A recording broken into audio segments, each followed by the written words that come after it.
October 18, day 2 of my post-transfer or past transfer. Start na ako mag-PT kaninang 8 AM kasi gusto ko ma-monitor yung PT test kung nagkakaroon siya ng faint line or hindi.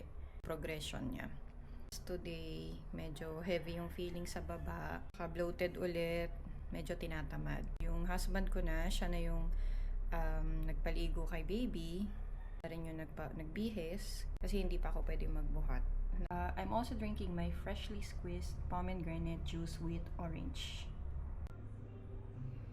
24 days post-transfer, past transfer. Kanina, mga 6 AM, nagising ako sa sobrang cramping lower belly area. Medyo masakit siya kaya mga natulog ulit ako. Nagising ako ng mga around 9 AM.